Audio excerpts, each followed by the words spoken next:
Hello everybody, welcome back to a brand new video here on the channel. It's been a minute since I've done one of those IRL videos, but we're going to try and get back into the swing of things of getting a few out maybe per week, and I hope you're all doing well. But we have one little topic to talk about here today, at least to begin the video, and that is going into the Las Vegas weekend here in the NASCAR Cup Series. We of course look so much at the TV ratings to judge where NASCAR is going in terms of how good does the sport's future kind of look. Personally, I don't pay a whole lot of attention anymore to the TV ratings because I feel like we need to as well think about streaming and whatnot, and how many more people year after year are kind of getting into the streaming.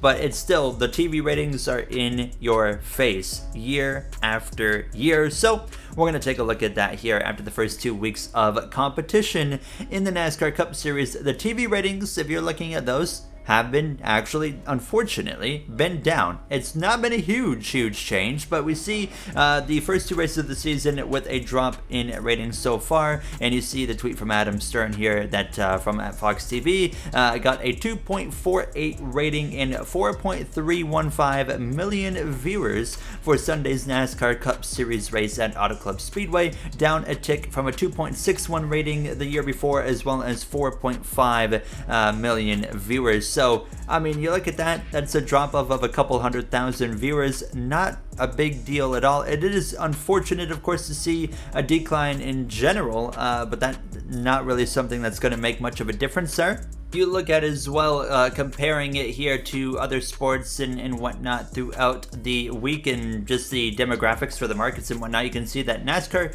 was the most watched sports event on TV overall this past weekend at Auto Club, with the average of the 4.315 million viewers on Fox. However, it was the fourth in the 18 to 14 demographic, behind two NBA games and WWE, and that is a demographic 18 to 49 that everyone kind of talks about and what we need to be aiming for. But we'll kind of touch on that here in a few moments, but we're going to talk about a few more things beforehand. Top 5 markets, you can see Charlotte, Greensboro, Indianapolis, Tampa, as well as Norfolk. I am not American, so when I see Norfolk, I have no clue where that is. So if someone in the comments could let me know, I would appreciate that. I obviously know where the top 4 are, but yeah, I mean, you see it right there. NASCAR, the most watched sports event right now, but in the 18 to 49 demographic, a little ways behind compared to other things, currently in 4th this past weekend.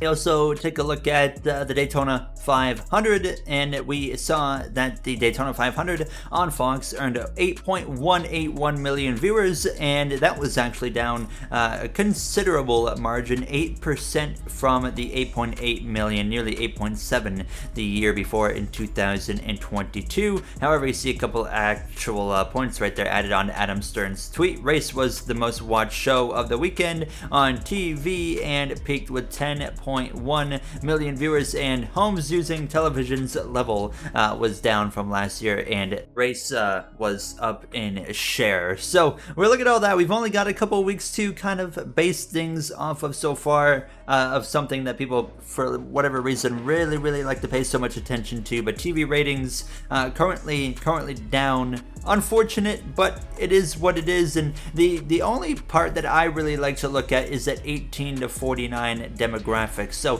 NASCAR overall is currently winning, just about every week against most sports. As you saw in Auto Club, it was the top sport of the weekend in terms of overall viewing, but it was 4th in the 18 to 49 demographic. So although that's not a problem right now, I think for sure down the line it is going to turn into a problem for NASCAR if they don't find a way to change it up and get out of it. And you look at NASCAR, the ball is in NASCAR's court. They have the ability to change this, but their execution has seemed to struggle in recent years when trying to attract that younger demographic. NASCAR has done a lot of things lately trying to push, but it seems like for whatever reason, when they try to make that push, they get pushed back from wherever it might be. There's different things and whatnot that play into each and every scenario. But of course, you look at NASCAR, they make the attempts, but they can't just seem to fully execute.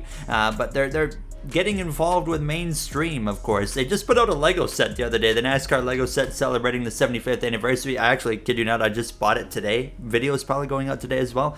But as well, they have that merch line with Hurley, with the clothing and whatnot. Like, they are trying to get out there and really embrace the mainstream that's kind of towards a younger audience, which is something NASCAR definitely needs to do. But is it working? I don't know. It seems like you have two sides of the NASCAR fan base that are really wanting NASCAR to make these bold and edgy kind of moves and changes to try and propel the sport forward and kind of get a younger demographic to, of course, provide longevity, health to the sport. But then you have the other side that is really against what NASCAR is trying to make these changes and whatnot. And it's not surprising. That's just a natural thing to happen in society. We obviously saw last year NASCAR immediately try to do what Formula One did with F1 Drive to Survive, and I don't think that was a bad idea. It was called, what, Race for the Championship? However, there was a major downside to this, and once again, this kind of series, the NASCAR Race for the Championship, is a prime example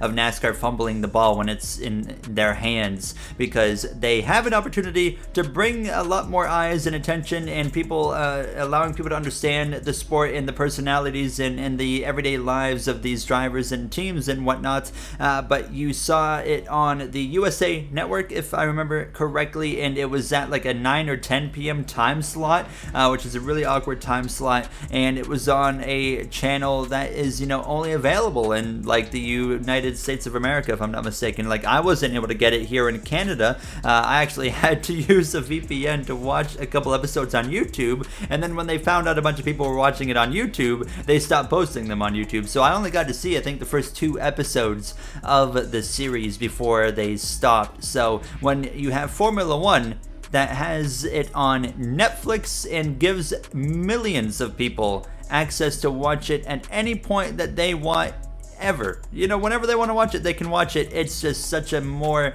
engaging opportunity and appealing opportunity for a casual person versus NASCAR that did it in such a, you know, I don't know, old school way that just isn't going to get them anywhere, in my opinion. So, you know, like I said, it's unfortunate. I don't know what this even has to do with the TV ratings. It's just kind of a side little discussion that when you pay attention to what NASCAR is trying to do, you kind of notice things. And I really hope, though, that they continue to push in a direction of, you know, changing it up and trying to get into the mainstream, because I think it would be better for the long-term health of the sport. But let me know what you think. Is NASCAR, you know, making changes that are good? Are you concerned about TV ratings? Do you get concerned when you see a big decline in TV ratings or not? Do you take streaming into account for things as well? Because as the years goes on, we know that the streaming numbers are going to get higher, and I would like to see streaming numbers every, you know, season as well with the races. That'd be really cool, but we never see those for whatever reason. Anyways, let me know down below what you think. That's going to do it for me. I'll see you guys in the next one. Have a great day, everybody.